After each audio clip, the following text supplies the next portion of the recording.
Hello student, welcome back to our YouTube channel IPMET by LPT. So this is the second class of geometry. तो हमने first class में क्या क्या discuss किया था। First class में हमने बेसिक एंगल्स के बारे में आइडिया देखा था, कौन कौन से एंगल होते हैं।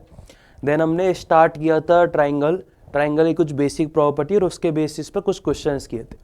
तो आज की क्लास में हम एक क्वेश्चन के साथ स्टार्ट करेंगे जो ट्राइंगल की बेसिक आइडिया के ऊपर लास्ट PYQ है एक इंदौर का, शायद 2024 का क्वेश्चन है। सो हम देख लेते हैं। सो 2024 का क्वेश्चन आया था ट्राइंगल से रिलेटेड। बड़ा आसान क्वेश्चन है, जस्ट आपको बस थोड़ा सा डेटा को मैनिपुलेट करना आना चाहिए, डेटा को डील करना आना चाहिए, बाकी क्वेश्चन आसान था।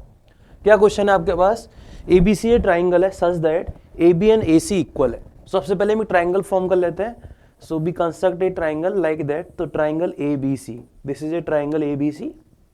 ये हमारे पास ABC एक ट्राइंगल है such that AB and AC equal है। तो AB और AC इक्वल है, दैट मीन्स ये आइसोसेलेस ट्राइंगल है। ये हमें समझ में आ गया, ठीक है। एंड D भी ये पॉइंट ऑन BC। तो D एक पॉइंट है कहां पर? BC पर। Such that angle BAD is 30 degree.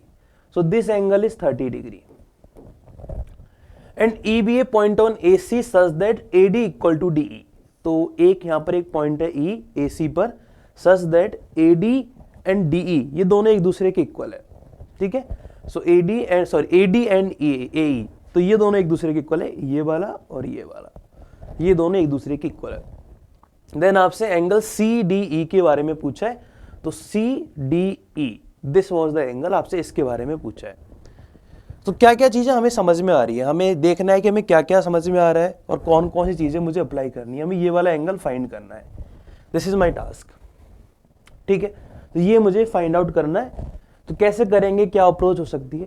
तो हमें ये दिख रहा है कि भाई दो ट्राइंगल यहाँ पर आइसोसेलेस ट्राइंगल गिवन है, बाकी एक एंगल गिवन है, उन्हीं का ये आइडिया यूज करके हमें चीजें फाइंड आउट करनी है।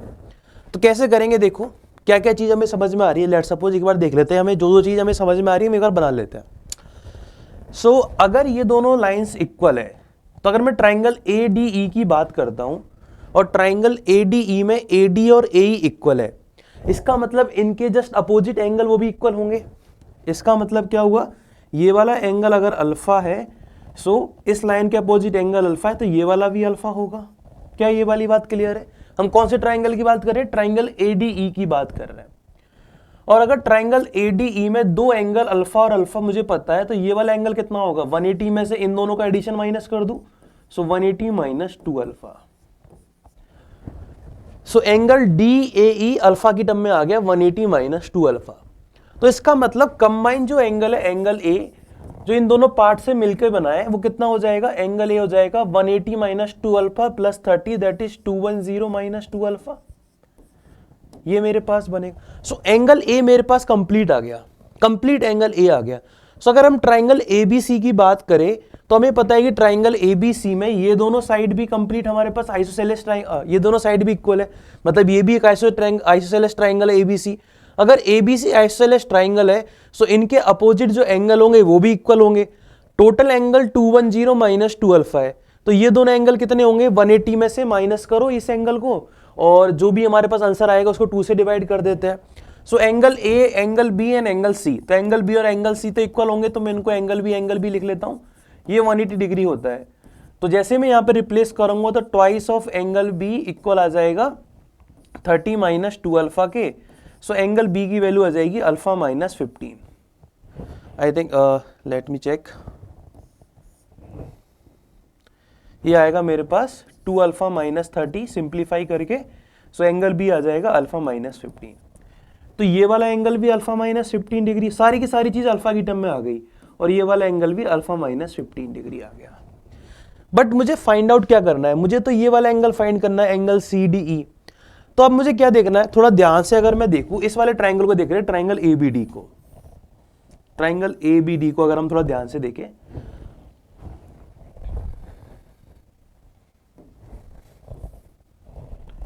थोड़ा अगर वापस बनाते हैं ट्राइंगल ABD, तो कुछ इस तरह से मेरे पास ट्राइंगल ABD दिख रहा है मुझे, ठीक है। ये 30 है, ये वाला मेरे पास अल्फा माइनस 15 है, ठीक।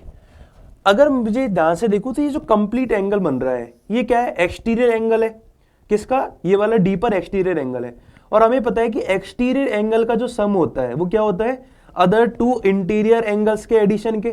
मतलब ये टोटल जो एंगल होगा वो कितना होगा, ये टोटल होगा 30 plus alpha minus 15, that is alpha plus 15 degree. कैसे पता लगा, एक्सटीरियर एंगल से। मतलब ये जो कंबाइंड जो पोर्शन है एंगल ए डी सी, ये अल्फा प्लस 15 होगा, और अल्फा ऊपर वाला पोर्शन है तो नीचे वाला कितना हो गया, 15 डिग्री। मतलब एंगल सी डी कितना आ गया, 15 degree. That is option number A is my correct answer. So काफी अच्छा क्वेश्चन ये बन गया। कैसे बन गया, इसमें हमें 3-4 बार ट्राइंगल को ऑब्जर्व करना था, बेसिक ट्राइंगल की प्रॉपर्टी पे बेस्ड क्वेश्चन था, आइसोसेलेस ट्राइंगल का यूज करना था, बस ऑब्जर्वेशन पे बेस्ड क्वेश्चन है। बाकी मेहनत नहीं है इस क्वेश्चन में, ऐसा नहीं है कि क्वेश्चन बनेगा नहीं, मेहनत ज्यादा हो रही है, पूरा का पूरा ऑब्जर्वेशन बेस्ड क्वेश्चन है। क्लियर है वाला क्वेश्चन। सो आंसर क्या आया इस क्वेश्चन का, आंसर आ गया मेरे पास 15 degree, that is option number A. I hope ये क्वेश्चन आपको क्लियर हो गया होगा। क्लियर। सो लास्ट क्लास में हमने ट्राइंगल्स की प्रॉपर्टी डिस्कस की थी एंड उसके बेसिस पे कुछ क्वेश्चन किए थे, तो हमने आज भी स्टार्ट किया 2024 के क्वेश्चन से। ना हम कुछ और कंसेप्ट अब ट्राइंगल में आगे देखते हैं। सो ट्राइंगल में हम सेकंड आइडिया जो हम आज देखने वाले हैं वो कौन कौन सा है, एक तो है congruency of triangle, similarity of triangle, और सिमिलरिटी पे बेस कुछ क्वेश्चंस करेंगे, कुछ थ्योरम से सिमिलरिटी पर बेस उनको हम डिस्कस करते हैं। देन हम लास्ट में मीडियन से रिलेटेड कुछ चीजें डिस्कस करेंगे। ठीक है, सो स्टार्ट करते हैं सबसे पहले congruency of triangle. So two triangle are congruent if they have same shape same size, उनका सब कुछ सेम होता है। कॉन्ग्रुएंट का मतलब क्या होता है, एवरीथिंग जो अगर हम एक ट्राइंगल को दूसरे ट्राइंगल के ऊपर रखें तो एक ऐसा फॉर्मेशन होगा कि वो एक दूसरे कॉपी दिखेंगे आपको, मतलब आराम से वो एडजस्ट हो सकते हैं एक दूसरे के ऊपर। उनकी सब कुछ सेम होती है, उनकी शेप सेम होती है, उनकी साइज सेम होती है, उनकी सारी लेंथ सेम होती है, जितनी भी चीजें होती है ट्राइंगल में वो सब कुछ सब दोनों में सेम होता है। तो कॉन्ग्रुएंस का मतलब दे आर रेप्लिका, मतलब वो कॉपी होते हैं एक दूसरे के। ठीक है, चल। सो कॉन्ग्रुएंट का मतलब क्या हो गया, triangles are congruent if they have same shape same size, उनका सब कुछ सेम होता है। कॉन्ग्रुएंसी का साइन होता है ये, तो इस तरह के इक्वल के ऊपर इस तरह से एक डिजाइन बना, इस तरह से एक हम एक एरो टाइप बना देते हैं, आर्क टाइप बना देते हैं, तो ये होता है कॉन्ग्रुएंसी का साइन। ठीक है, so A B C is congruent to P Q R. तो इस ऑर्डर का काफी इंपॉर्टेंट है। अगर आप A B C congruent to P Q R लिख रहे हो, इसका मतलब क्या बोल रहे हो आप कि एंगल ए एंगल पी के इक्वल है, एंगल बी एंगल क्यू के इक्वल है, एंगल सी एंगल आर के इक्वल है। तो उसी ऑर्डर में हम इनको जनरली लिखते हैं। सिमिलर वे में अगर आपने फर्स्ट टू पेयर्स यहां पर लिए तो फर्स्ट टू पेयर्स की, जैसे हमने ए बी यहां पर लिया तो यहाँ पी क्यू, तो ए बी और पी क्यू इक्वल हो जाएंगे। बी सी अगर अपना सेकंड लास्ट टू यहाँ पर दो पेयर्स लिए तो यहाँ पर भी लास्ट टू जो पेयर से साइड बनेगी वो भी इक्वल हो जाएगी। सिमिलर में फर्स्ट और लास्ट वाला तो यहाँ भी फर्स्ट और लास्ट, जैसे ए बी पी के इक्वल आ गया, ए सी पी आर के इक्वल आ गया, और यहाँ पर बी सी क्यू आर के इक्वल आ जाएगा, ये मेरे पास बनेगा। क्लियर है ये वाली चीज। तो ऑर्डर का काफी इंपॉर्टेंट है, तो ऑर्डर हम तरीके से लिखेंगे, एंगल ए एंगल पी के equal, angle B angle Q के इक्वल, सब कुछ सेम है, एरिया सेम है, पेरीमीटर सेम है, बाकी जितनी भी इसमें चीजें आएगी आगे वो सब कुछ सेम होगी, मीडियन एल्टीट्यूड जो भी बनेगा वो सब सेम होगा। तो इसे हम बोलते हैं कॉन्ग्रुएंसी ऑफ ट्राइंगल, इसे बोलते हैं कॉन्ग्रुएंट ट्राइंगल।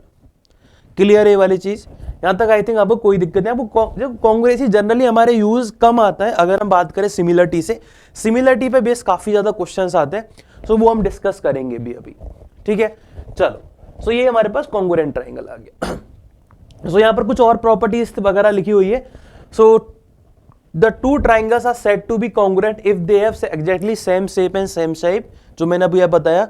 अगर हम अदर वर्ड्स में बात करें तो congruent triangle are equal in all respect, they have duplicate to each other, वो एक दूसरे की कॉपी होते हैं, रेप्लिका होते हैं। ठीक है, if two triangles are congruent then any one of them can be made to superpose on the other so as to cover it exactly। तो जैसे मैंने बताया एक दूसरे के ऊपर वो कवर हो सकता है, बिल्कुल सुपरपोज हो सकता है। ठीक है, in congruent triangles sides angles सारी की सारी कोइंसाइड होती है by superposition, are called corresponding sides and corresponding angles.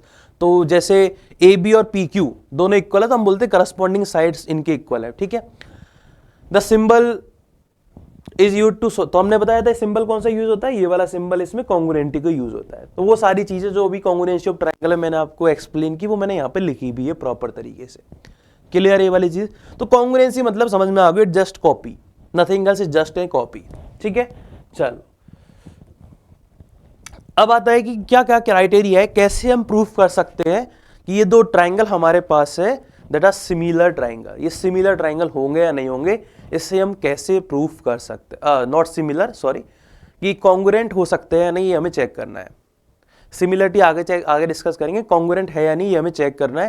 तो उसके लिए कुछ डिफरेंट रूल्स होते हैं, तो रूल्स मैंने यहाँ पे लिखे हुए हैं। तो first rule is SAS congruence rule. So SAS क्या बोलता है, जैसे मैं यहाँ पे लिख देता हूँ 2 ट्राइंगल्स, तो हम अज्यूम कर लेते हैं ट्राइंगल, उसके अकॉर्डिंग आपको समझ में भी आ जाएगा। So triangle ABC and this is the triangle PQR, ठीक है। So 2 triangle are congruent, SAS rule हम डिस्कस कर रहे हैं। If 2 side and the include angle of one are equal to the corresponding side and include angle of the other one. तो जैसे 2 side आप कोई सी भी ले लो, जैसे मैंने लिया लेट सपोज AB और AC, तो AB और AC और इनके जो इंक्लूड एंगल है, मतलब ये वाला एंगल, वो इक्वल हो जाए किसके, PQ एंड PR और इनके बीच के एंगल के। तो हम बोल पाएंगे कि भाई ये दोनों ट्राइंगल कौन से कॉन्ग्रुएंट ट्राइंगल है, तो SAS रूल की वजह से कॉन्ग्रुएंट हो जाएंगे। तो मतलब साइड एंगल साइड वाला रूल है, जिसे हम SAS रूल बोलते हैं शॉर्ट में, साइड एंगल साइड इसका मतलब है, ठीक है। सेकंड रूल होता है ASA मतलब 2 एंगल एंड उनके इंक्लूडिंग साइड। जैसे अगर मैं बात करूं एंगल A और एंगल B, ये दोनों इक्वल है किसके, एंगल P और एंगल Q के, एंड AB जो इक्वल हो जाए वो हो जाए किसके इक्वल हो जाए, PQ के। AB किसके इक्वल हो जाए, PQ के। तो हम बोल पाएंगे कि हाँ ये दोनों एंगल भी इक्वल है और इनके जो करस्पॉन्डिंग ये वाली जो साइड है ये भी इक्वल है, मतलब ये वाला रूल इसमें लग गया। तो ASA रूल ये होता है। AA रूल क्या होता है, 2 एंगल और ये साइड, इस साइड के अलावा कोई और साइड। तो ASA रूल क्या होता है, if any 2 angle and a non include side. ध्यान रखना यहां पर हम नॉन इंक्लूड साइड, जैसे अगर आपने angle P equal to angle A, angle Q equal to angle B, and इस साइड के अलावा कोई और साइड, या तो ये वाली साइड हो जाए, इन दोनों में से कोई भी एक साइड इक्वल हो जाए, या तो AC इक्वल हो जाए PR के, या फिर BC इक्वल हो जाए QR, इनमें से कोई भी एक रूल। क्योंकि जो इंक्लूड साइड है वो ये वाली है, ये दोनों में कॉमन है, लेकिन ये दोनों में कॉमन नहीं है। तो इनमें से अगर कोई इक्वल हो जाए, तो चाहे ये इसके इक्वल हो जाए या फिर ये इसके इक्वल है, तब भी AA रूल लगेगा, ठीक है। ट्रिपल मतलब तीनों की तीनों साइड इक्वल हो जाए, तीनों की तीनों साइड्स ऑफ ईच ट्राइंगल, कि AB इक्वल हो जाए PQ के, AC इक्वल हो जाए PR के, एंड BC इक्वल हो जाए QR के, देन एक करस्पॉन्डिंग साइड इक्वल हो जाए, तो हमारा काम हो जाएगा। RHS जो रूल होता है वो जनरली हम राइट एंगल ट्राइंगल के लिए अप्लाई करते हैं, ये राइट एंगल ट्राइंगल के लिए होता है। तो RHS रूल हम एक बार देख लेते हैं, तो मैं एक बार इनको इरेज कर देता हूं। तो RHS रूल क्या है कि 2 अगर आपके पास राइट एंगल ट्राइंगल है, लेट सपोज ये ABC है और ये PQR है, तो 2 राइट एंगल ट्राइंगल्स, तो right triangles are congruent if the hypotenuse and one side of triangle are respectively equal to the hypotenuse and other side of triangle. तो दोनों की हाइपोटेनियस इक्वल हो जाए और कोई भी एक साइड इक्वल हो जाए, तो करस्पॉन्डिंग साइड इक्वल हो जाए, तो हम बोल सकते हैं कि हाँ ये वाला जो ट्राइंगल है ये मेरे पास कौन सा ट्राइंगल होगा, ये कॉन्ग्रुएंट ट्राइंगल होंगे, दोनों की दोनों कॉपी होंगे एक दूसरे की। तो ये जनरली ये रूल्स है जो हम कॉन्ग्रुएंसी के लिए अप्लाई करते हैं। ये सारे के सारे रूल मैंने यहाँ पे लिखे हुए हैं प्रॉपर। आई होप ये आपको क्लियर हो गए होंगे कि रूल कैसे, अपन को कैसे पता लगेगा कि हाँ ये 2 ट्राइंगल कॉन्ग्रुएंट है या नहीं है। क्लियर है वाली चीज। चलो सो आगे चलते हैं। सो एक दो क्वेश्चंस देख लेते हैं इनके बेसिस पर। So in the given figure BC and CE are equal. तो देखो BC इक्वल है किसके, CE के, okay, and angle ABF। So angle ABF that is this one alpha है, तो ये वाला भी अल्फा होगा, एंगल DEG। तो prove that the ABC is congruent to DEC। तो कैसे करेंगे, देखो अगर ये एंगल अल्फा है तो देखो ये वाला 180 माइनस अल्फा होगा, लीनियर पेयर एंगल, और ये वाला भी 180 माइनस अल्फा होगा, और ये दोनों एंगल तो वर्टिकल अपोजिट एंगल्स है। तो देखो ASA रूल लग गया क्या, ASA दोनों ट्राइंगल्स में। तो triangle ABC and triangle DC क्या हो गए, कॉन्ग्रुएंट हो गए। तो ये आंसर आ गया। तो कौन से रूल से हो गए, ASA, एंगल साइड एंगल्स, इस रूल से ये दोनों की दोनों क्या हो गए, कॉन्ग्रुएंट हो गए। हो गया। तो कॉन्ग्रुएंसी के लिए हमने जो अपने प्रॉपर्टीज देखी थी उसी पे बेसिक क्वेश्चन हमने देखा है। नेक्स्ट चलते हैं। नेक्स्ट आइडिया काफी इंपॉर्टेंट है ये, तो this is important for us, ये काफी इंपॉर्टेंट आइडिया है, सिमिलरिटी। तो सिमिलरिटी और कॉन्ग्रुएंसी में डिफरेंस क्या है, क्या डिफरेंस है सिमिलरिटी और कॉन्ग्रुएंसी में। सो कॉन्ग्रुएंट ट्रायंगल हमने बोले कि जस्ट कॉपी होता है, ना तो उनमें शेप में डिफरेंस होता है ना साइज में, उनका सब कुछ सेम होता है, एरिया वगैरह सब कुछ। बट अगर मैं बात करूं सिमिलरिटी, तो सिमिलरिटी में क्या बोलते हैं कि शेप तो सेम है बट साइज में नॉट बी सेम। हो सकता है कि एक ट्राइंगल की साइज थोड़ी बड़ी हो जाए, एक की थोड़ी छोटी हो जाए, बट जो उनकी शेप है वो सेम होनी चाहिए। शेप तो सेम है लेकिन उनकी जो साइज है वो वेरी कर रही है, हो सकता है किसी में छोटी है किसी में बड़ी है। जैसे ये दो ट्राइंगल मैंने यहाँ पे लिए, तो इनकी शेप सेम है, इनके डिजाइन सेम है, बट ये एक थोड़ा छोटा है एक थोड़ा बड़ा है, ठीक है, बस इतना साइज में डिफरेंस है। सो इन्हें बोलते हैं हम सिमिलरिटी। तो सिमिलर ट्राइंगल, सिमिलर को हम इस तरह से डिनोट करते हैं, ये जो साइन होता है ये सिमिलरिटी का साइन होता है। जैसे कॉन्ग्रुएंट टू में तो हम इक्वल भी बनाते थे, बट यहां पर केवल क्या लिखेंगे, इस तरह से एक एरो बना देंगे, this is the sign of similarity. Again अगर मैं लिख रहा हूं ए बी सी, ये ऑर्डर का काफी इंपॉर्टेंस है, अगर आप ऑर्डर गलत लिखोगे तो क्वेश्चन गलत हो जाएंगे। A B C similar to P Q R. So क्या क्या कंडीशन होती है, देखो अगर दो ट्राइंगल सिमिलर है, अगर उनकी शेप सेम है, इसका मतलब जो एंगल है, इंटीरियर एंगल्स एंड ट्राइंगल्स के वो इक्वल होने चाहिए। मतलब एंगल ए एंगल पी के, एंगल बी एंगल क्यू के, एंगल सी एंगल आर के। क्योंकि अगर ये चेंज हुआ तो इसका मतलब शेप सेम नहीं होगी, इनमें कुछ कहीं पर थोड़ा सा और ज्यादा बड़ा, ये वाला पार्ट थोड़ा और ऊपर हो जाएगा नीचे हो जाएगा, तो दिक्कत आएगी। हमें क्या चीज समझ में आ रही है, अगर ये सिमिलर है तो इसका मतलब सेम शेप है, मतलब इनके जो ईच इंटीरियर एंगल है वो इक्वल होने चाहिए। क्या होने चाहिए, ईच इंटीरियर एंगल इक्वल होने चाहिए। क्लियर है ये वाली चीज, यहां तक आई थिंक आपको कोई दिक्कत नहीं होनी चाहिए। इसके अलावा हम कुछ प्रॉपर्टीज और देखते हैं, क्या क्या प्रॉपर्टीज होती है। सबसे पहली चीज मुझे क्या समझ में आई कि हाँ कि ये इक्वल होने, इनके एंगल्स इक्वल होने चाहिए। ऑर्डर का काफी इंपॉर्टेंट है। अगर आपने लिखा है A B C similar to P Q R, इसका मतलब एंगल ए एंगल पी के इक्वल है, एंगल बी एंगल क्यू के इक्वल है, एंगल सी एंगल आर के इक्वल है। सो ऑर्डर का हमें विशेष ध्यान रखना है, ऑर्डर को हम बिल्कुल नहीं भूल सकते, क्योंकि इसी पे बेस हम क्वेश्चन आगे डिस्कस करेंगे। ठीक है, तो क्या क्या चीज होती है सिमिलरिटी में, their corresponding angles are equal and their corresponding side are in proportional. अब ये क्या टर्म आ गई, प्रोपोर्शनल साइड। प्रोपोर्शनल में इसका मतलब कि अगर मैं साइड्स का रेशियो लूं, जैसे अगर हमने देखा A B C is similar to P Q R, तो साइड का रेशियो लिया, जैसे ए बी और पी क्यू का रेशियो लिया, फर्स्ट टू इधर से लिया फर्स्ट टू इधर से, B C and Q R का रेशियो लिया, लास्ट टू। सिमिलर में मैं ए सी और पी आर का रेशियो किया, तो दैट वुड बी इक्वल, तो भी इक्वल होना चाहिए। इसका मतलब वो सारी की सारी साइड प्रोपोर्शनल में है। अगर साइड का रेशियो इक्वल आ जाए दैट मीन्स वो प्रोपोर्शनल में है। तो ये दो प्रॉपर्टी अगर सेटिस्फाई होती है दैट मीन्स ये ट्राइंगल क्या होगा, सिमिलर ट्राइंगल होगा। क्लियर है, तो सिमिलर ट्राइंगल में क्या क्या चीज होगी, एंगल्स इक्वल होता है एंड जो साइड्स का रेशियो है ये इक्वल होता है। क्या होता है, साइड्स का रेशियो इक्वल होता है। ये चीजें हमें समझ में आ गई। ठीक है, चलो नाउ द पार्ट की, अब जैसे हमने कॉन्ग्रुएंसी देखी थी कि कॉन्ग्रुएंसी में कौन कौन से तरीके जिससे कि हम दो ट्राइंगल को कॉन्ग्रुएंट प्रूफ करते हैं। सिमिलर वे में हम सिमिलरिटी ऑफ ट्राइंगल में थोड़ा सा एक डिफरेंस है, बस उनको हम फॉलो करते हैं, बाकी सारी चीजें सेम है। देखो सो जनरली दो रूल से हम यूज तो जनरली एक ही करते हैं, बट दो रूल है जो सिमिलरिटी में हमारे काम आते हैं। First rule is most important, double a rule जिसे हम बोलते हैं, कि अगर किसी भी ट्राइंगल के दो एंगल्स करस्पॉन्डिंग एंगल्स इक्वल हो जाए, टू करस्पॉन्डिंग एंगल्स अगर दो टू ट्राइंगल्स में इक्वल हो जाए, दैट मींस ये दोनों ट्राइंगल सिमिलर ट्राइंगल होंगे। क्या होंगे, similar triangle.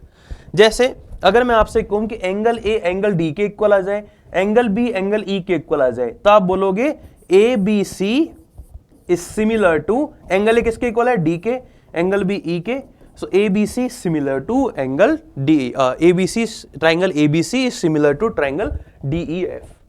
Just two rule। ऐसा क्यों किया, क्योंकि देखो तीनों एंगल सेम होने चाहिए। अब मुझे पता है अगर दो सेम हो गए तो तीसरा ऑटोमेटिक हो जाएगा। ऐसा क्यों, क्योंकि थर्ड जो एंगल होगा that would be 180 minus addition of these two angles, तो सिमिलर में उधर भी आ जाएगा। तो अगर दो एंगल सेम हो गए तो तीसरा तो ऑटोमेटिक आ जाता है, ऐसा ही। तो इसलिए हम डबल ए रूल इसमें अप्लाई करते हैं। या फिर सेकेंड प्रॉपर्टी है SAS रूल। SAS रूल क्या है कि एक तो एंगल इक्वल हो जाए और जो साइड्स का रेशियो है वो इक्वल आ जाए, मतलब AB और DE का रेशियो इक्वल आ जाए, AB एंड DE का जो रेशियो है वो AC और DF के रेशियो के इक्वल आ जाए, या फिर BC और EF के रेशियो के इक्वल आ जाए। तो साइड्स अगर प्रोपोर्शनल में है तो भी हमारे ये कंडीशन ट्रू हो जाती है। तो इसे हम डबल ए रूल बोलते हैं या फिर SAS रूल। इसमें जनरली दो रूल हम अप्लाई करते हैं, बट यहाँ पे साइड्स इक्वल नहीं होती है, प्रोपोर्शनल में होती है, ये आपको ध्यान रखना है। के लिए तो फर्स्ट जो रूल है वो हमारे लिए इंपॉर्टेंट है, जनरली हम इसी का यूज करते हैं, तो this rule is important for us, तो ये रूल हमारे लिए इंपॉर्टेंट। तो अगर मुझे सिमिलर प्रूफ करना है तो मेरा दिमाग हमेशा दो एंगल सेम करने के पीछे भागेगा कि मुझे दो एंगल सेम मिल जाए बस, उसके बाद हम देख लेंगे, ठीक है। चलो, सो सिमिलरिटी से हमें क्या क्या चीज सीखने को मिलती है हम एक बार देख लेते हैं। तो सिमिलर ट्राइंगल से हमें क्या क्या सीखने को मिलता है। तो मैंने बोला है कि अगर angle triangle A B C is similar to triangle D E F, तो सबसे पहली चीज हमें क्या क्या देखने को मिला है कि एंगल ए एंगल डी के इक्वल है, एंगल बी एंगल ई के इक्वल है, और एंगल सी एंगल एफ के इक्वल है। तो हम इसको देख के यहां बता पा रहे हैं, उसको देख के नहीं, इस ऑर्डर को देख के बता पा रहे हैं, तो ऑर्डर के अकॉर्डिंग हम चल रहे हैं। इसके अलावा अगर मैं साइड्स का रेशियो लूं, तो जिस ऑर्डर में आप फर्स्ट वाले ट्राइंगल्स में से ले रहे हो उसी ऑर्डर में सेकंड वाले में से, जैसे आपने ए बी लिया तो यहां पर आप डी ले लो, फर्स्ट टू, इनका जो रेशियो है सिमिलर में बी सी और ई एफ ले लो, या फिर ए सी और डी एफ ले लो, इनका जो रेशियो है वो ऑलवेज सेम आएगा। किसके इक्वल आएगा? के इक्वल। अब मुझे एक बात बताओ, अब अगर मैं रेशियो की प्रॉपर्टीज यूज करूं, तो रेशियो की प्रॉपर्टीज अगर हम यूज करें, तो अगर मुझे पता है कि भाई तीन मेरे पास रेशियो के इक्वल है, तो इन तीनों को अगर मैं ऐड करूं तो अभी ये के इक्वल ही आएगा, A B B C and A C, D E plus E F plus D F, ये जो रेशियो होगा वो भी के इक्वल होगा। आप वैल्यू पुट करके देख लो डायरेक्ट, अगर ऐसे नहीं समझ में आना तो ऐसा क्या हुआ, ऐसे ए बी की वैल्यू आप रिप्लेस करोगे के डी ई, बी सी की रिप्लेस करोगे के ई एफ, ए सी की रिप्लेस करोगे के डी एफ, तो के कॉमन आ जाएगा, बाकी सब कैंसिल आउट हो जाएगा। तो ये क्या होता है? पेरीमीटर। तो ये पेरीमीटर हो गया। तो perimeter of A B C and perimeter of D E F, that is also the same ratio of side. तो जो साइड का रेशियो होगा वही पेरीमीटर का रेशियो होगा, ठीक है। तो साइड का रेशियो पेरीमीटर के रेशियो के इक्वल आ गया, ठीक है। अगर मैंने बोला कि भाई ए से मैं एल्टीट्यूड ड्रॉ करूं यहां पर बीसी पर, तो ए से जो एल्टीट्यूड की ड्रॉ करने पर जो लेंथ होगी वही, और यहां से मैं मान लेता हूं एक मैंने मान लो कि ये वाला जो पॉइंट है वो पी है और ये क्यू है, और एपी और पी क्यू एल्टीट्यूड है, तो एपी और डी क्यू का जो रेशियो है दैट वुड बी ऑल्सो के। तो सेम केस एल्टीट्यूड में, सेम केस मीडियन में, सेम केस एंगल बाइसेक्टर में, जितने भी मेरे पास टर्म्स है उन सबका रेशियो भी के ही आएगा। ये आपको क्लियर होना चाहिए, उन सबका रेशियो भी क्या आएगा? के आएगा। तो जो साइड का रेशियो होगा वही पेरीमीटर का होगा, वही एल्टीट्यूड का होगा, वही मीडियन का होगा, वही मेरे पास एंगल बाइसेक्टर का होगा। बट द चेंज इज कि एरिया में चेंज आ जाता है। एरिया में क्या चेंज आता है? तो अगर आपको ये क्लियर है तो आप एरिया वाला बड़े आसानी से समझ सकते हो। देखो, अगर मैं एरिया की बात करूं तो area of triangle A B C क्या होता है? Half into base. अगर मान लो बेस बीसी है, मैं मान लेता हूं बेस बीसी है, और ये हाइट मान लेते हैं एपी। सिमिलर वे में अगर मैं निकालता हूं, इसका रेशियो ले लेता हूं मैं, एरिया ऑफ डीईएफ, तो इसमें क्या बनेगा? हाफ इंटू बीसी, तो यहां पर ईएफ आ जाएगा बेस, एंड डीओ मेरे पास ये है। तो जैसे ही मैं रेशियो लूंगा तो ये रेशियो आएगा BC ratio EF into AP ratio DO. और मैंने अभी आपसे कहा कि भाई अगर ये बीसी और ईएफ का रेशियो तो के इक्वल होता है, और ये एल्टीट्यूड है, इसका रेशियो भी के होगा, तो अल्टीमेट ये क्या आ गया? के स्क्वायर। कितना आ जाएगा? के स्क्वायर। मतलब एरिया का जो रेशियो होता है वो साइड के रेशियो के स्क्वायर के इक्वल होता है। बाकी सारी चीजें तो साइड के रेशियो के इक्वल होती है, लेकिन जो एरिया है, एरिया का जो रेशियो होगा that would be the square of the ratio of side. वो साइड के रेशियो के स्क्वायर के इक्वल होगा। तो ये चीजें आपको क्लियर। तो सिमिलरिटी में हमें ये ऐसे याद करना है कि सबका रेशियो, जितनी भी ऑल थिंग्स है मेरे पास, पेरीमीटर, एल्टीट्यूड, मीडियन वगैरह वगैरह जो भी, तो उन सबका जो रेशियो आएगा वो साइड के रेशियो के इक्वल आएगा। लेकिन एरिया का जो रेशियो है वो क्या होगा? साइड के रेशियो के स्क्वायर के इक्वल होगा। बस यही इसमें एक्स्ट्रा इंफॉर्मेशन है जो आपको याद रखनी है। क्लियर है? और ये आपको लिखना आना चाहिए कि अगर आपका ये आपको, अगर आपने ये निकाल लिया क्वेश्चन में, तो ये चीज आप लिख पाओ कि आपको भाई अगर आपने फर्स्ट टू लिए तो यहां भी फर्स्ट टू ले लिया, सेकंड टू अगर आपने यहां पे पिक किया तो यहां भी आपने सेकंड टू पिक कर लिया, फर्स्ट और थर्ड अगर आपने यहां पिक किया तो फर्स्ट और थर्ड आप यहां पिक करोगे, उनका जो रेशियो आएगा वो इक्वल आएगा। तो ये आपको लिखना आना चाहिए। क्लियर है ये वाली चीज? चल, तो जो भी मैंने अभी आपको बताया वो मैंने यहां पे लिखा भी हुआ है। The ratio of the area of two similar triangle is equal to the ratio of the square of any two corresponding side. बिल्कुल ठीक है, एरिया का जो रेशियो होता है वो साइड्स के रेशियो के स्क्वायर के इक्वल होता है, या फिर एरिया का जो रेशियो होता है वो एल्टीट्यूड के रेशियो, क्योंकि एल्टीट्यूड का स्क्वायर भी साइड के। सिमिलर में मीडियन, बाइसेक्टर, इन सबका आइडिया लिखा हुआ, हाइट जो भी है तो एरिया का जो रेशियो है दैट वुड बी, तो देखो सिमिलर ट्राइंगल में the ratio of corresponding side equal to the their corresponding heights, ratio of corresponding side equal to the median, correspond area of triangles. ठीक है, ये सारी चीजें जो मैंने अभी आपको बताई वो यहाँ पर लिखी हुई है, सारे के सारे पॉइंट्स मैंने यहाँ पर लिखे हुए हैं। तो आपको बस वो लास्ट स्लाइड में जो मैंने बताया वो अगर आपको क्लियर है तो इसको आपको याद करने की जरूरत भी नहीं है, बट हाँ एक बार रीड कर लो, बाकी इसमें कोई भी एक्स्ट्रा इन्फॉर्मेशन नहीं है। डन है। तो ये मेरे पास सिमिलरिटी ऑफ ट्राइंगल का आइडिया है। क्लियर है आपको ये वाला आइडिया, कैसे हम सिमिलरिटी प्रूफ करते हैं, क्या क्या अप्रोच हमें ध्यान रखनी होती है, ये आपको क्लियर है।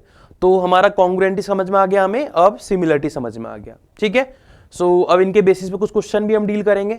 सो एक क्वेश्चन स्टार्ट करते हैं बिल्कुल बेसिक से। The area of the two similar triangles are 49 and 64 centimetre square. तो ratio of their corresponding side, तो हमें पता है एरिया का जो रेशियो है, एरिया ऑफ मान लो ट्राइंगल एबीसी, फर्स्ट वाला ट्राइंगल एबीसी है, and area of triangle PQR, second वाला पीक्यूआर है, ये मुझे 49 रेशियो 64 गिवन है। तो मुझे पता है एरिया का जो रेशियो होता है वो साइड के रेशियो के स्क्वायर के इक्वल होता है। तो साइड का रेशियो अगर k है तो साइड का रेशियो का स्क्वायर कितना हो जाएगा, 49 दिस, दैट इज 7/8 मेरे पास साइड का रेशियो होगा। जस्ट बेसिक क्वेश्चन, जिससे हमें आइडिया लग जाएगी हाँ कि साइड का जो रेशियो है that would be the square root होता है किसका, एरिया के रेशियो का। क्लियर। चलो नेक्स्ट क्वेश्चन। तो अब सिमिलरिटी कैसे यूज करेंगे वो हम यहां पे सीख रहे हैं। So in the figure Q A and P B are perpendicular to A B, so that means this is the angle 90 degree, ये एंगल 90 डिग्री है, and A O is 9 and B O is 6, तो ये length 9 है, ये मेरे पास 6 है, and BP is 8 centimetre, BP मेरे पास 8 है और आपसे ए क्यू पूछा है। ठीक है, अब आप कैसे निकालेंगे, कैसे हम इसको फाइंड आउट करेंगे, क्या अप्रोच होगी। देखो अगर मैं थोड़ा ध्यान से देखूं, triangle A Q O and B P O को देखो, तो एक एंगल तो इसमें 90 दिख रहा है, और अगर मैं इसे ध्यान से देखूं तो ये तो वर्टिकल अपोजिट एंगल है, इसका मतलब ये वाला एंगल भी इक्वल आ गया। तो ये दोनों ट्राइंगल में दो एंगल इक्वल आ गए, इसका मतलब triangle A O Q is similar to, अब देखो सिमिलरिटी का ऑर्डर, ए एंगल किसके इक्वल है, बी के, तो मैंने बी लिखा, ओ दोनों में इक्वल है, एंड क्यू फिर ए की एंगल बचा तो वो ऑटोमेटिक यहां पर आ जाएगा, B O P, not Q, P O P, इसमें B O P. So A O Q similar to B O P हमने लिख लिया, ऑर्डर तरीके से लिखा है, एंगल के अकॉर्डिंग लिखा है कि कौन कौन से एंगल इक्वल है। तो इसका मतलब हमें क्या पता है कि ए ओ एंड बी ओ का जो रेशियो है that would be equal to O Q and O P के रेशियो के, and that would be equal to A Q and B P के रेशियो के। ये मुझे समझ में आता है, यहां तक मुझे कोई दिक्कत नहीं होनी चाहिए कि रेशियो इक्वल आएगा, ये हमने लिख लिया। मेरे पास AO है, BO है, एंड PB मेरे पास है, और AQ मुझे निकालना है, तो मैं इसका और इसका यूज कर सकता हूं क्या, देखो कैसे करेंगे। So AO and BO equals to AQ divide by BP, simplify करेंगे तो वैल्यूज रिप्लेस कर दो। सो AO मेरे पास 9 है, BO 6 है, और AQ हमें निकालना है, एंड BP इज 8। सिंप्लीफाई करेंगे तो AQ आ जाएगा 9 इंटू 8 डिवाइड बाई 6, तो 72 डिवाइड बाई 6 दैट इज 12, तो AQ आपके पास 12 आ गया। तो आंसर क्या आ गया, 12 आपका आंसर हो गया ऑप्शन, तो ऑप्शन है नहीं इसमें, टीटा क्वेश्चन है, 12 आंसर है। तो कैसे आया, सिमिलरिटी का यूज करके, सिमिलर ट्राइंगल के एप्लीकेशन देख रहे हैं हम, ये अगर आपने बेसिक आइडिया यूज किया तो आपके पास सिमिलरिटी की रेशियो वाले आइडिया से आपने साइड फाइंड कर ली। क्लियर है वाला। तो अगर आपने एंगल सेम मिल गए तो सिमिलरिटी मतलब ये, तो सिमिलरिटी से हमें ये आइडिया इंपॉर्टेंट मिल जाता है।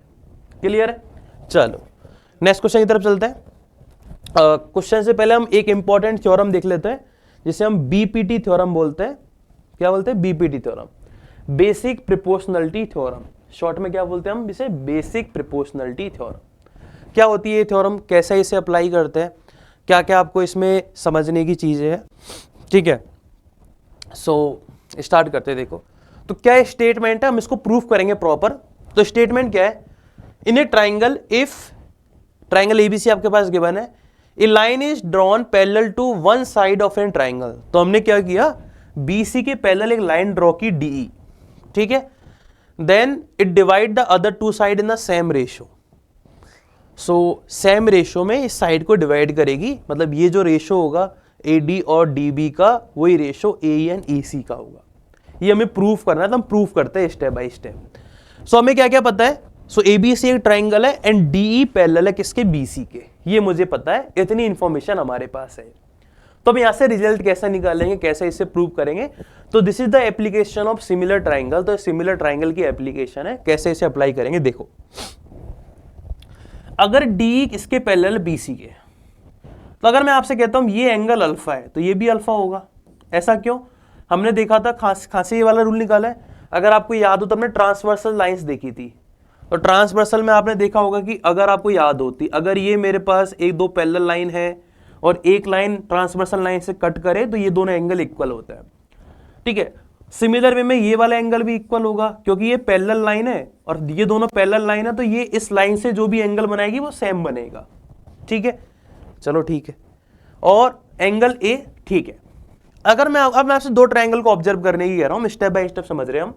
Triangle ADE and triangle ABC को ऑब्जर्व करो, एक कंप्लीट ट्राइंगल को, और एक ऊपर वाला जो पोर्शन है ये ट्राइंगल। तो अगर मैं थोड़ा ध्यान से देखूं तो एंगल ए दोनों में कॉमन है, एंगल D एंगल B के इक्वल है, एंगल E एंगल C के इक्वल है। इसका मतलब ये छोटा वाला ट्राइंगल और एक कंप्लीट ओरिजिनल ट्राइंगल, ये दोनों सिमिलर ट्राइंगल हो गए। क्या हो गए, सिमिलर। अब सिमिलरिटी का ऑर्डर देखो, तो एंगल ए दोनों में कॉमन है, डी बी के सिमिलर, ई सी के, तो दैट एंगल बी के इक्वल है और एंगल ई एंगल सी के इक्वल है। इसका मतलब ये इनका ऑर्डर हो गया सिमिलरिटी का। Triangle ADE is similar to triangle ABC। तो अगर ये मुझे पता है, इसका मतलब मैं साइड का रेशो लिख सकता हूं। So AD ratio AB equals to DE ratio BC equals to AE ratio AC। पहला स्टेटमेंट तो मेरे पास ये आ गया। तो एक रिजल्ट तो हमें ये याद इसमें रखना है कि AD का रेशो एंड कंप्लीट लाइन का रेशो, AE का रेशो एंड कंप्लीट लाइन का रेशो, DE का रेशो एंड BC का रेशो, ये इक्वल होता है। ये हमने सिमिलरिटी से निकाल लिया। तो पहला रूल तो हमें इसमें ये याद रखना है। तो ये भी मुझे याद रखना, हम इसको यूज करेंगे जब मैं आगे एक दो क्वेश्चन कराऊंगा आज, तो उसमें हम इसको यूज करते हैं। तो पहला आइडिया तो मुझे ये समझ में आ गया। तो फर्स्ट स्टेटमेंट तो ये क्लियर है, ठीक है। यहां तक कोई दिक्कत नहीं है। नाउ लेकिन मुझे रेशो निकालना है AD और DB का, एंड सिमिलर वे में AE और EC का रेशो निकालना। तो कैसे निकालेंगे, तो देखो अगर मैं AB को देखूं तो AB का AB से जो रेशो होगा दैट वुड बी 1, ठीक है। AB का अगर AB से, अगर मैं AB को देखूं, ऊपर वाले पार्ट को मैं थोड़ा सा और सिंप्लीफाई करूं, तो AB कैसे बना है, AB दो पार्ट से मिलकर बना है, AD प्लस DB। AB कितने पार्ट से मिलकर बना है, AB प्लस DB। ये वाली बात क्लियर है क्या, AD प्लस DB से मिलकर बना है। यहां तक क्लियर है, यहां तक आई थिंक आपको कोई दिक्कत नहीं होगी।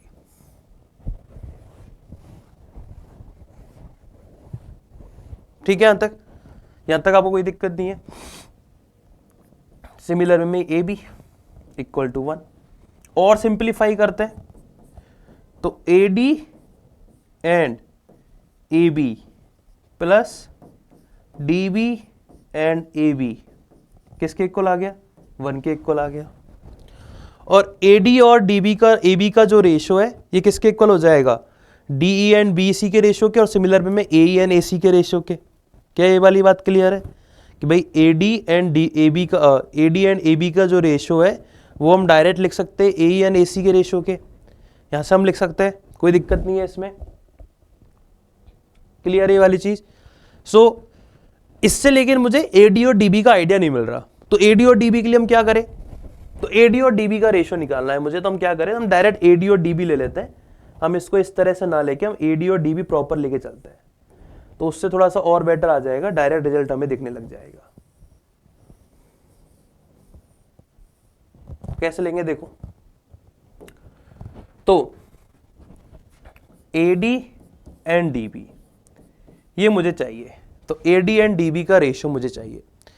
तो मैं क्या करूं, तो मुझे पता है कि भाई AB और अगर मैं DB का रेशो निकालूं तो ही हमारा काम डायरेक्ट आसान हो जाएगा, या AB और AD का रेशो हम निकाल लेते हैं, यहां से मुझे आसानी मिल जाएगी। कैसे कि AB और AD को अगर मैं ध्यान से देखूं तो ये है क्या, तो AB जो है बेसिकली वो दो पार्ट से मिलके बनी है, किससे, AD प्लस DB से,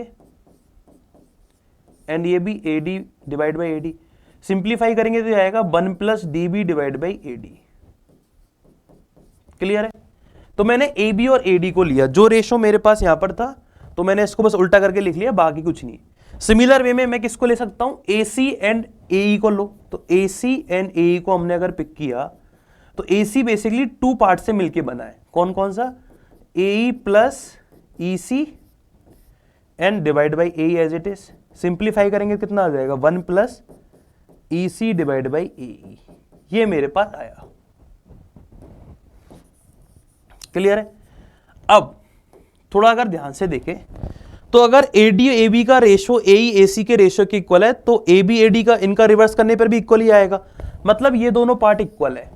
अगर ये दोनों पार्ट इक्वल है तो इनके राइट हैंड साइड भी इक्वल हो जाएंगे, मतलब 1 plus DB divide by AD equals to 1 plus EC divide by AE। 1 से 1 कैंसिल आउट, तो यहां से मेरे पास एक रिलेशन आ गया कि AD एंड BD का जो रेशो है that would be equal to the AE and EC के रेशो के। This is my final result कि AD एंड DB का जो रेशो होगा वही रेशो AE एंड EC के रेशो के इक्वल होगा। तो स्टेटमेंट क्या आ गया कि अगर AD पैरेलल है किसके, BC के, दिस इंप्लाइज मेंट AD एंड DB का ratio equal to the AE and EC के रेशो के। तो ये दो रिजल्ट है जो हमारे लिए इसमें इंपॉर्टेंट होते हैं।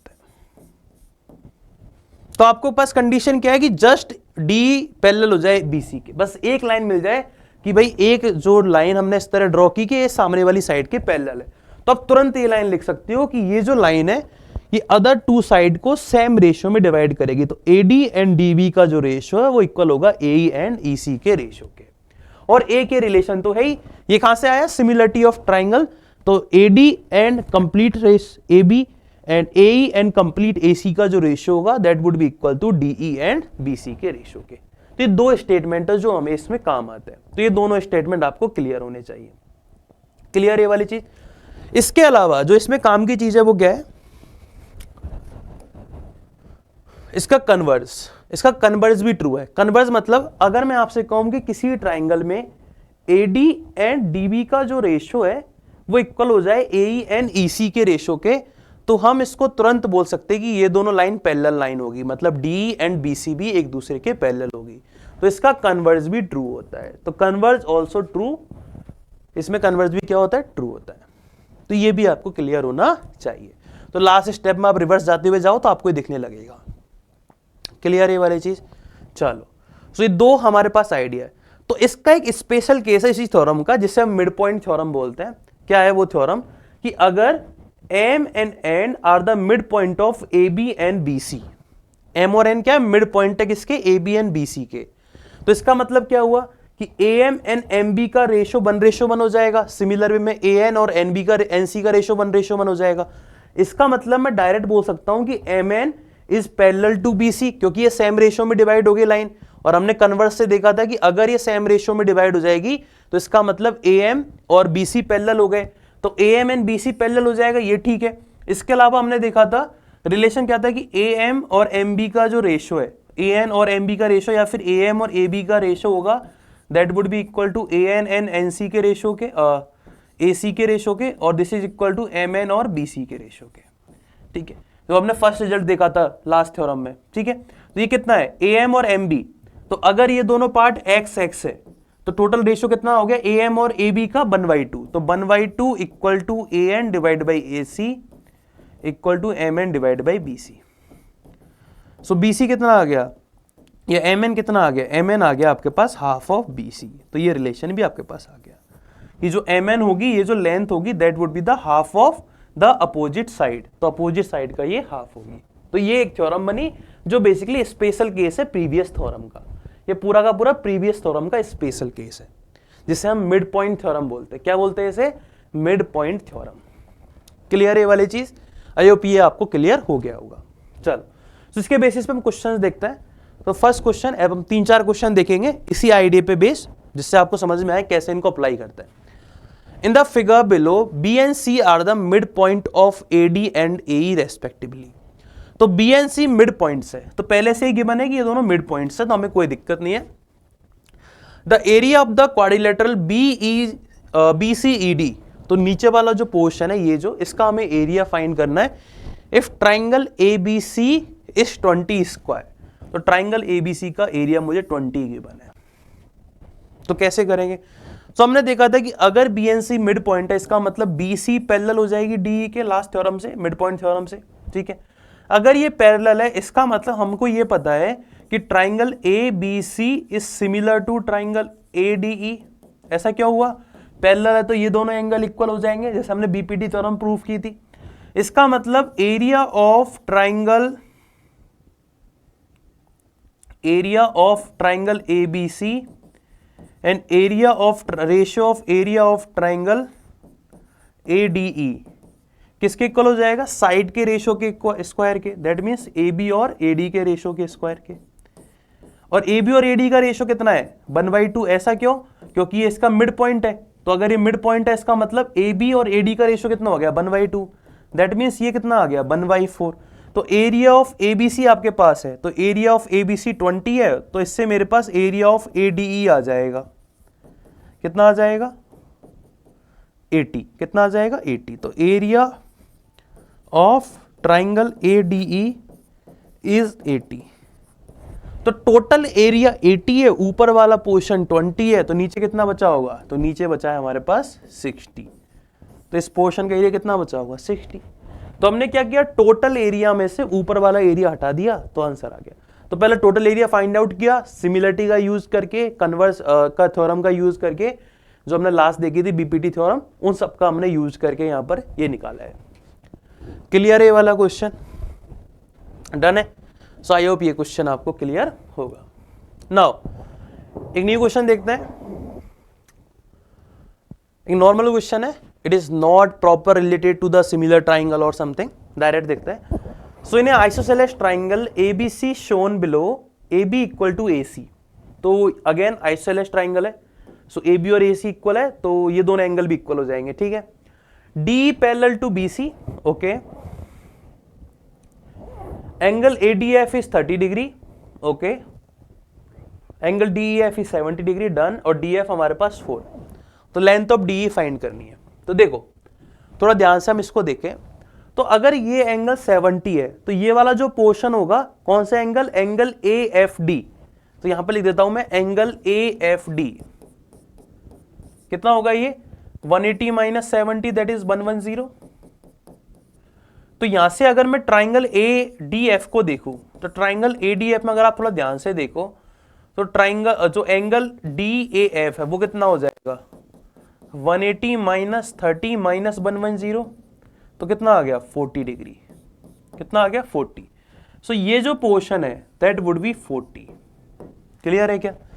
अगर ये 40 डिग्री है और आप ट्राइंगल एबीसी को ऑब्जर्व करो, तो ट्राइंगल एबीसी एक आइसोसेलेस ट्राइंगल है। और अगर ये आइसोसेलेस ट्राइंगल है, मतलब ए बी और ए सी इक्वल है, तो इनके करस्पॉन्डिंग एंगल्स भी इक्वल होंगे। दैट मीन्स ये दोनों एंगल भी इक्वल होंगे। तो 40 मेरे पास एंगल ए है, तो दोनों बच्चे कुछ पोर्शन टोटल 180 होता है, तो 180 अगर मैं 40 में से माइनस करूंगा तो 140 आएगा। तो मतलब 70 डिग्री ये दोनों एंगल हो जाएंगे। क्लियर है कि ये वाली बात? 70 डिग्री ये दोनों एंगल हो जाएंगे। यहां तक क्लियर है? यहां तक आई थिंक आपको कोई दिक्कत नहीं होगी। क्लियर है? अब अगर आप थोड़ा ध्यान से देखो, क्वेश्चन ने बोला है कि डी पैरेलल है बीसी के। तो डी अगर बीसी के पैरेलल है, मतलब ये वाला जो एंगल होगा वही एंगल होगा जो नीचे आया था 70 डिग्री। और ये वाला एंगल कितना हो जाएगा? ये टोटल 70, तो ये वाला 40 हो जाएगा, क्योंकि 30 ऊपर वाला पोर्शन है। तो अगर आप ट्राइंगल DEF को देखो तो इस तरह से बना है DEF, ठीक है, ये मेरे पास F है, ये D है, ये E है, DF 4 है, ये 70 है, ये भी 70 है। तो देखो इनके क्रस, अगर ये वाला एंगल 70 है और ये वाला 70 है तो इनके अपोजिट साइड भी इक्वल हो जाएगी, मतलब DF किसके इक्वल हो जाएगा, DE के। तो DF और DE क्या हो गए, इक्वल हो गए। तो हमसे DE पूछा था और DF हमें पता है, तो कितना आ गया 4 centimetre, that is option number B.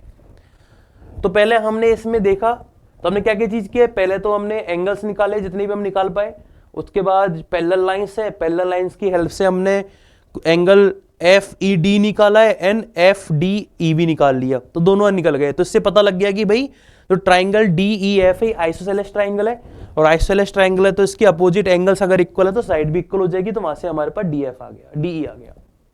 Clear है, क्लियर है, तो अच्छा क्वेश्चन है।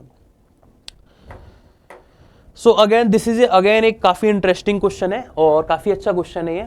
कैसे डील करेंगे इस क्वेश्चन को देखते हैं, तो क्या अप्रोच इसमें फॉलो करनी चाहिए हमें, देखो। सो ट्राइंगल ABC, सबसे पहले एक ट्राइंगल फॉर्म कर लेते हैं।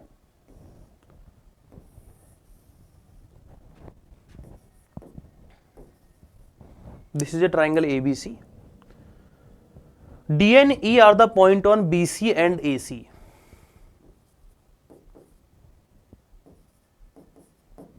ठीक है, तो B and AD intersect at point T, तो सबसे पहले BD को हमने मिलाया, फिर हमने इन दोनों को मिलाया, जिस पॉइंट पर ये मीट कर रहे हैं that the point is T, इस पॉइंट का नाम है T, such that AD and AT का जो रेशियो है, मतलब कंप्लीट लाइन का रेशियो और ऊपर वाले पोर्शन का जो रेशियो है दैट वुड बी 4:3। इसका मतलब क्या है कि अगर ऊपर वाला पार्ट 3 है तो नीचे वाला ओवरऑल पार्ट कितना है 4। इसका मतलब जो ये लाइन है वो किस रेशियो, ये जो पॉइंट है इस लाइन को किस रेशियो में डिवाइड कर रहा होगा, 3:1 में। किस रेशियो में डिवाइड कर रहा होगा, 3:1 में। कैसा क्या हुआ, क्योंकि टोटल लेंथ अगर 4 है तो ऊपर वाला पोर्शन 3 है, मतलब नीचे वाला कितना बचा होगा 1, तो रेशियो क्या आ गया 3:1। ठीक है, B एंड BT, तो इसमें भी सेम गिवन है, BE मतलब टोटल लाइन एंड BT, इसका रेशियो भी 5:4 है। इसका मतलब ये 4 तो ये 1, तो ये रेशियो लिख रहा हूं मैं ना, नंबर नहीं, एग्जैक्ट लेंथ नहीं लिख रहा, रेशियो लिख रहा हूं मैं यहां पर। चलो, point F lie on AC such that, तो पॉइंट F का कंस्ट्रक्शन और करना है, सच दैट कि DF is parallel to BE, मतलब ये दोनों लाइन एक दूसरे के पैरेलल है। तो आपसे BD एंड CD का रेशियो पूछा है, क्या पूछा है, BD एंड CD का रेशियो पूछा है। तो ये काफी टफ क्वेश्चन है, अगर आपको डायरेक्ट अब देखो इसमें आपको ऑब्जर्व करना पड़ेगा, काफी ज्यादा चीजें ऑब्जर्व करनी पड़ेगी। तो यहाँ पे पैरेलल लाइन का यूज किया गया है, कौन सी लाइन किसके पैरेलल है, तो BE पैरेलल है इसके। तो अगर मैं एक छोटा सा, अब इसको मैं पार्ट वाइज डिवाइड कर रहा हूं, तो फर्स्ट हम आइडिया यूज कर रहे हैं, तो ट्राइंगल ADF को हम देख रहे हैं, तो ट्राइंगल ADF हम बना लेते हैं। ये A है, ये D है, ये F है, और बीच में मेरे पास T और EB है। तो ये दोनों लाइन तो पैरेलल होगी इसके, क्योंकि B अगर पैरेलल है DF के, इसका मतलब TE भी पैरेलल होगी इसके, क्योंकि वो तो सेम ही लाइन तो है। ठीक है, ये रेशो 3:1 है। तो अब मुझे एक बात बताओ आप, कि अगर ये इसके पैरेलल है, तो BPT थ्योरम अगर आपको याद है कि अगर किसी ट्राइंगल में एक लाइन ड्रॉ करे और वो इस सामने वाली साइड के पैरेलल हो, तो जिस रेशो में ये एक साइड डिवाइड होगी, दूसरी साइड भी उसी रेशो में डिवाइड होगी। मतलब AE और EF का जो रेशो होगा दैट वुड बी 3:1। क्या ये हम बोल सकते हैं, यहां तक क्लियर है। एंड ये जो TE एंड DF का जो रेशो होगा वो कितना होगा, तो अगर आप याद रखो तो फर्स्ट मैंने रिजल्ट बताया था कि AT एंड AD का जो रेशो है वो इक्वल होगा AE एंड AF के रेशो के, and this is equal to TE of TE ratio DF। So AT ratio AD किसके इक्वल आ जाएगा, TE रेशो DF के। सो कितना रेशो है इसका, 3:4, AD 4 है, तो TE रेशो DF। ठीक है, तो इन दोनों का रेशो भी 3:4 आएगा। यहां तक क्लियर है। अब थोड़ा कंस्ट्रक्शन हम बेटर कर लेते हैं, तो बेटर कैसे करेंगे, देखो कि ये 4:1 में डिवाइड है, तो अगर ये K है तो ये 4K हो जाएगा। अगर ये रेशो है तो अगर मैंने इस साइड को K नाम दिया तो ये 4K हो जाएगा। तो अगर आपके पास टी के है तो डी एफ कितना आ जाएगा 4k/3, डी एफ कितना आ जाएगा 4k/3। तो अगर आपने इस लाइन को k नाम दिया तो ये जो लेंथ होगी दैट वुड बी 4k/3। यहां तक क्लियर है? तो हमने एक ट्राइंगल को ऑब्जर्व किया, कौन सा ट्राइंगल? ट्राइंगल ADC को, तो उससे मुझको ये सारी चीजें पता लग गई। अब क्या करें? अब मैं ध्यान से मैं दूसरे ट्राइंगल को देख रहा हूं। ये तो मैंने पहला ट्राइंगल कंस्ट्रक्ट किया, अब दूसरा ट्राइंगल देखो। तो ये ऑब्जर्वेशन वाले क्वेश्चन है, या जैसे अगर आपने 5-6 क्वेश्चन इस तरह के कर लिए तो आपको चीजें दिखने लगेगी। देखो ट्राइंगल CBE को देखो,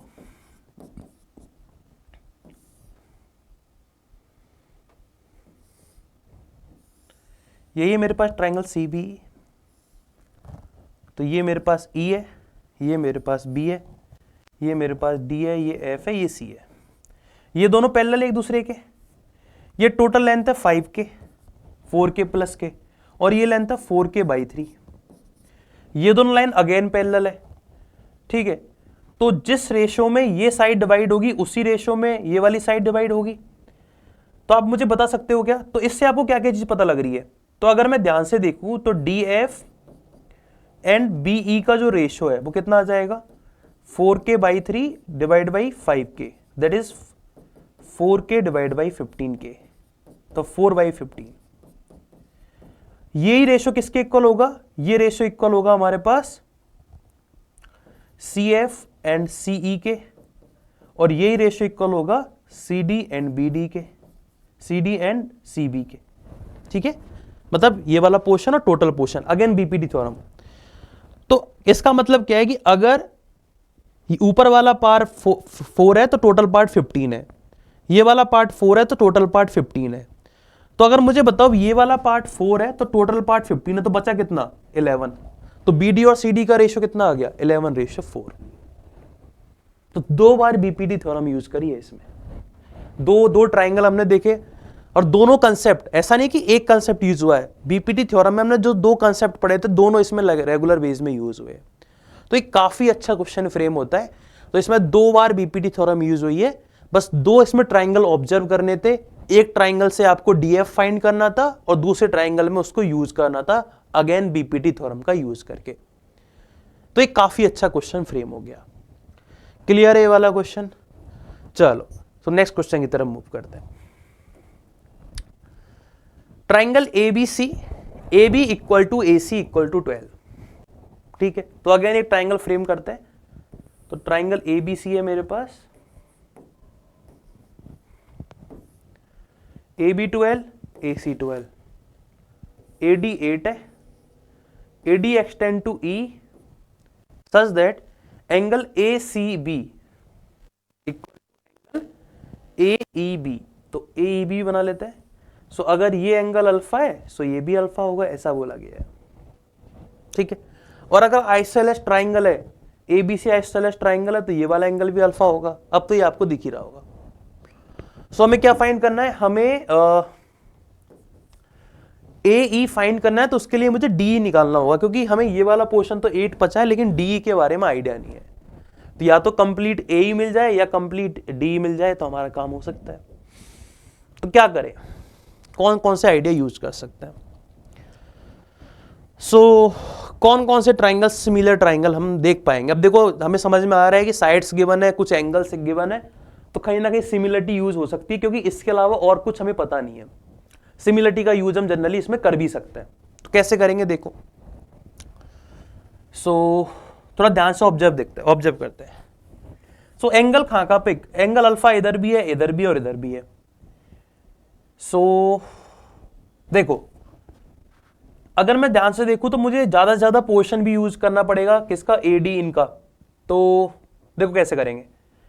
तो triangle ABE and triangle ABD को ऑब्जर्व करते हैं। ABE मतलब ये कंप्लीट ट्राइंगल, और ABD मतलब ये छोटा वाला ट्राइंगल ऊपर वाला। तो दोनों में एंगल A कॉमन है और एक एक एंगल कॉमन है अल्फा अल्फा। तो हाँ, मतलब ये दोनों ट्राइंगल सिमिलर तो है। अब सिमिलरिटी का ऑर्डर क्या होगा?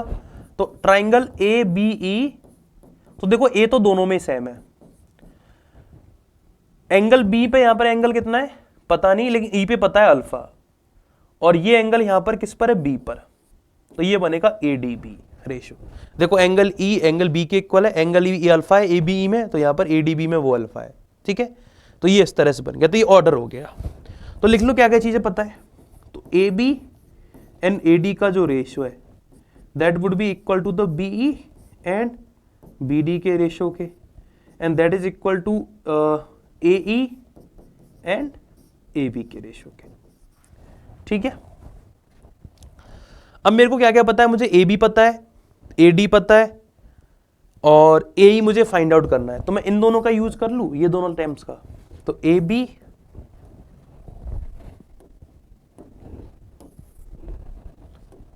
तो ये क्या बनेगा, AB का square divide by AD equals to AE। बस अब सिंप्लीफाई करना है। सो AB का स्क्वायर मतलब 12 इंटू 12 डिवाइड बाई AD कितना है मेरे पास 8। सिंप्लीफाई करेंगे तो कितना आ गया 144 डिवाइड बाई 8 दैट मीन्स 18। तो AE कंप्लीट आ गया मेरे पास 18। क्या किया, सिमिलरिटी यूज की है। बट ये ट्राइंगल ऑब्जर्व करना मुश्किल काम है कि कंप्लीट ट्राइंगल लेना और ऊपर वाला लेना, इसमें आपको थोड़ा ज्यादा फोकस करना पड़ेगा, काफी ज्यादा क्वेश्चंस करने होंगे, तब आप ऐसे क्वेश्चंस को डील कर सकते हो। क्लियर है। सो ये जो क्वेश्चन थे that are related to the symmetry similarity of triangle, ठीक है। सो दो स्पेशल केस और है सिमिलरिटी ऑफ ट्राइंगल है, वो हम डिस्कस करते हैं। तो जनरली सिमिलरिटी में ऐसे कुछ स्पेशल केस हमारे काम आ जाते हैं। सो यहां पर भी हम इसी तरह से कुछ रिलेशन अब हम देखेंगे। तो दो ऐसे स्पेशल केस है, फर्स्ट तो ये, इसके बाद हम एक और देखेंगे। तो क्या है इसमें स्पेशल सिनेरियो, देखो कैसे करेंगे। सो आपके पास क्या गिवन है कि ये 90-90 डिग्री है, ये तीनों के तीनों 90-90 डिग्री पर है, तो इस तरह के स्ट्रक्चर गिवन है। सो मुझे इस लेंथ में AB में PQ में और इसको अगर मैं नाम दे दूं D, तो DC में मुझे रिलेशन चाहिए। तो कैसे निकालेंगे देखो। तो मैं दो बार सिमिलरिटी यूज करूंगा, थोड़ा ध्यान से देखो।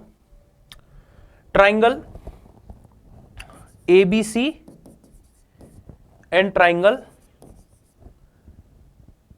PQC, इसको थोड़ा ध्यान से देखते हैं। ABC एंड PQC, देखो ABC में दो एंगल तो 90-90 मुझे दिख ही रहे और एंगल C दोनों में कॉमन है, तो ये सिमिलर ट्राइंगल हो गया। तो ABC ट्राइंगल किसके सिमिलर हो गया, तो PQC के। इसका मतलब AB ratio PQ equal to the BC ratio QC equal to AC ratio PC। Clear है। चलो अब सेम मैं रूल लगा रहा हूं किधर, हम दो ट्राइंगल अगेन देखो BDC and triangle BPQ।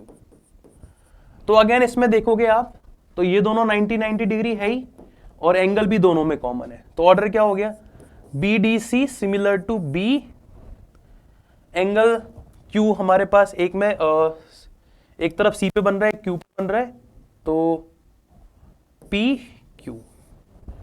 Clear है। देखो एंगल C एंगल Q के, तो यहां से क्या बनेगा BD रेशो BP, ठीक है। किसके इक्वल आ गया, that would be equal to the DC ratio PQ and this is equal to the BC ratio BQ। यहां तक क्लियर है, यहां तक कोई दिक्कत नहीं होनी चाहिए।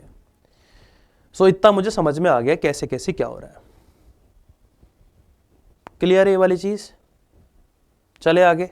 चलो अब देखो, मैं इन दोनों का यूज इधर कर रहा हूं और सिमिलर वे में यहां पर हम इन दोनों का यूज कर रहे हैं। तो मैंने सारी की सारी लेंथ XYZ की फॉर्म में लिखा हुआ है। तो AB है मेरे पास X और PQ का मतलब है Z। किसके इक्वल है ये, BC रेशो QC के। सिमिलर वे में DC मेरे पास है Y, PQ है Z और ये किसके इक्वल है, BC रेशो BQ के,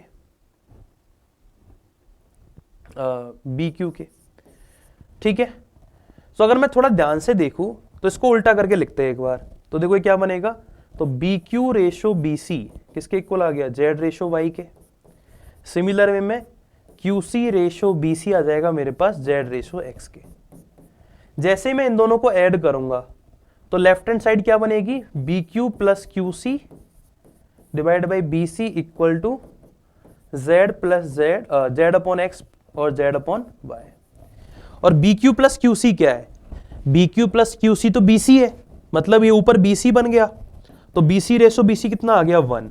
तो इसका मतलब रिलेशन क्या आ गया कि 1 equal to Z by X plus Z by Y. This implies 1 by X plus 1 by Y equal to 1 by Z. This is my final result जो मेरा इसमें आया। तो रेशो क्या है, क्या मुझे रिजल्ट मिला कि इस लाइन का रेसिप्रोकल किसके इक्वल होगा? Addition of reciprocal of this plus this.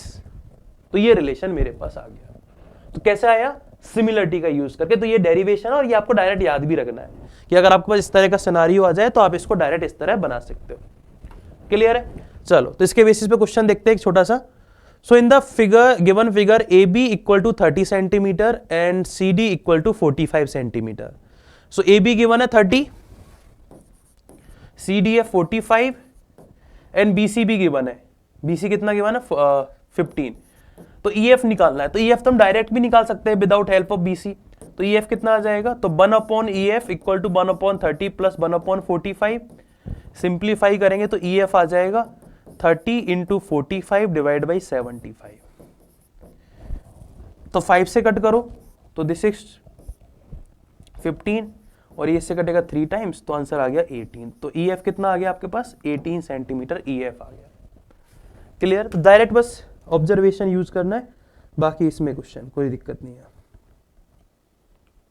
ठीक है, चलो एक और स्पेशल केस इसमें देखते हैं, देन आज की क्लास हम एंड करेंगे। तो एक स्पेशल केस और देख लेते हैं क्या है इसमें। सो आपको क्या गिवन है? आपको एक ट्राइंगल गिवन है, राइट एंगल ट्राइंगल। ठीक है, तो let's suppose this is A B सी।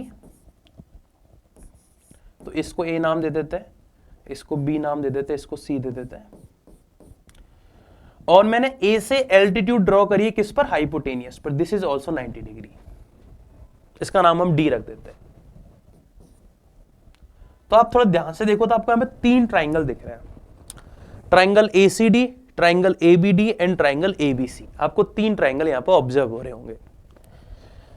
सो अगर मैं इसको थोड़ा और ध्यान से देखूं तो आपको पता लगेगा तीनों की तीनों ट्राइंगल सिमिलर है। अब कैसे देखेंगे सिमिलरिटी? देखो तो यहां से हमारे पास कुछ अच्छे रिजल्ट बनते हैं। तो देखो अगर ये एंगल थीटा है और ये 90 दे, कितना बनेगा? 90 माइनस थीटा। और ये टोटल 90 है और ये 90 माइनस थीटा, तो ये थीटा बनेगा। इसका मतलब ये कितना बनेगा? 90 माइनस थीटा। तो अब तीनों ट्राइंगल को अगर थोड़ा ध्यान से देखो तो आपको मिलेगा कि तीनों ट्राइंगल में जो एंगल है वो थीटा, 90 माइनस थीटा और 90 डिग्री है। तो इनका सिमिलरिटी का ऑर्डर हम लिख सकते हैं। तो ट्राइंगल ए डी सी किसके सिमिलर है? Triangle A D C similar है। तो हम पहले नीचे वाले ट्राइंगल को देखते हैं। तो ट्राइंगल ए डी सी में ए पर थीटा आ रहा है, तो किसके यहां पर आ रहा है? बी के ऊपर। डी 90 है तो वहां पर भी डी 90 है और यहां पर ए आ जाएगा, सी मतलब ए। ठीक है, और अगर मैं कंप्लीट ट्राइंगल एबीसी की बात करूं तो 90 यहां पर हमारे पास ए पे आ रहा है और इसमें 90 कहां पर आ रहा है? इसमें 90 आ रहा है हमारे पास डी पर। ठीक है, तो डी पर 90 आ रहा है तो यहां पे ए बीच में आ जाएगा। बी पर कौन सा एंगल आ रहा है? बी पर आ रहा है मेरे पास थीटा और ट्राइंगल एबीसी में भी ये बी पर ही है, तो ये बनेगा बी ए सी। तो A D C is similar to B D A and this is similar to B A C. अब आप देख सकते हो सारी चीजें आपको इसमें ऑब्जर्व हो रही होगी, सारे की सारी पैटर्न्स। तो तीनों ट्राइंगल एक दूसरे के सिमिलर है। तो मैं तीनों को इंडिविजुअल सॉल्व करता हूं तो यहां से मुझे 3 डिफरेंट रिजल्ट मिलेंगे। तो सबसे पहले मैंने लिया ट्राइंगल एडीसी एंड ट्राइंगल ए। तो इसका मैंने एक डायग्राम और बनाया प्रॉपर। तो इसमें आपको ये दिखेगी लेंस, तो कुछ लेंस का हम यूज कर रहे हैं, ये क्यू है, दिस इज क्यू। ठीक है, तो ये डायग्राम जो हमने बनाया, तो सी के सामने वाली साइड स्मॉल सी, बी के सामने वाली साइड स्मॉल बी, ए के सामने वाली साइड दैट हाइपोटेनियस स्मॉल ए। और अगर ये एल्टीट्यूड है, ऊपर वाली जो लेंथ है एल्टीट्यूड से सी से लेकर डी तक की दैट इज क्यू एंड नीचे वाली लेंथ पी। आपको इसी ऑर्डर में याद रखना है अभी के लिए। तो हम इससे कुछ डेरिवेशन बनाते हैं। सबसे पहले मैंने एडीसी और बीडीए को लिया है। तो एडीसी सिमिलर है किसके? बीडीए के। तो यहां से क्या रिलेशन आएगा? एडी एंड बीडी का जो रेशियो है that would be equal to the AC and AB के रेशियो के, and this is equal to DC एंड AD के रेशो के। इन दोनों को अगर मैं सिंप्लीफाई करूं तो मुझे क्या मिल रहा है, AD का square equal to BD into DC। क्या मिल रहा है, AD का square equal to BD into CD। तो AD का स्क्वायर मतलब ये जो परपेंडिकुलर एल्टीट्यूड, तो एल्टीट्यूड की जो लेंथ है this will be equal to BD मतलब मेरे पास हो गया P एंड CD मतलब Q। तो AD का जो स्क्वायर है that would be equal to P into Q। तो यहां से आप जो एल्टीट्यूड की लेंथ है वो तुरंत लिख सकते हो स्क्वायर रूट ऑफ PQ। तो पहला रिलेशन तो मुझे ये मिल गया, ठीक है। तो अगर मुझे ये वाली साइड निकालनी है तो मैं क्या करूंगा, इन दोनों साइड का मल्टीप्लिकेशन का स्क्वायर रूट, खत्म, ठीक है। नेक्स्ट देखो, मैंने इन दोनों को यूज किया, BDA is similar to BAC। तो यहां से क्या मिलेगा, BD एंड BA का जो रेशियो है that would be first two लिया, फिर DA एंड AC के रेशियो के एंड BA एंड BC के रेशियो के, फिर अगेन इन दोनों को यूज करो। तो BA का जो स्क्वायर है that would be equal to BD into BC। So BA का स्क्वायर मतलब, तो BA का स्क्वायर आ गया मेरे पास C स्क्वायर। तो C स्क्वायर जो होगा वो कितना होगा, BD मतलब हमारे पास आ गया P और BC आ गया A। तो C स्क्वायर इक्वल आ गया स्क्वायर रूट ऑफ PA। तो मतलब अगर आपको ये वाली साइड फाइंड करनी है तो आप क्या करोगे, इसके जस्ट एडजेसेंट साइड है ये वाली, इसका multiplication with this complete side का स्क्वायर रूट, ठीक है। चलो अब फर्स्ट और लास्ट ले लेते हैं। तो ADC सिमिलर टू BAC।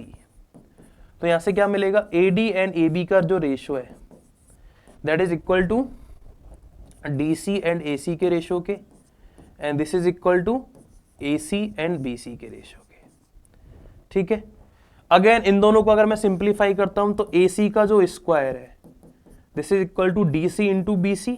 तो AC मतलब ये वाली लेंथ, तो B square equal to A into Q। मतलब अगर आपको ये वाली लेंथ फाइंड करनी है तो इस साइड का multiplication with this complete side, तो B इक्वल टू आ गया square root of A into Q।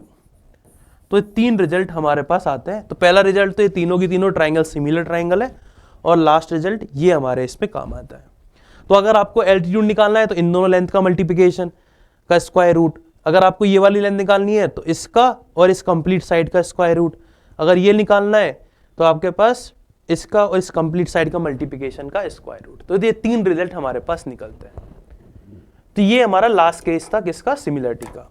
इसके बाद हम कुछ डिफरेंट चीजें देखेंगे। तो सिमिलरिटी जो वाला आइडिया है वो हमने इस क्लास में खत्म किया है कि सिमिलरिटी क्या होती है, कॉन्ग्रुएंसी क्या होती है, उस पर भी क्वेश्चंस कैसे फ्रेम हो सकते हैं, कुछ अच्छे क्वेश्चंस भी हमने देखे, तो वो हमने डिस्कस किए, और लास्ट में कुछ दो स्पेशल केस भी हमने इसमें डिस्कस किए।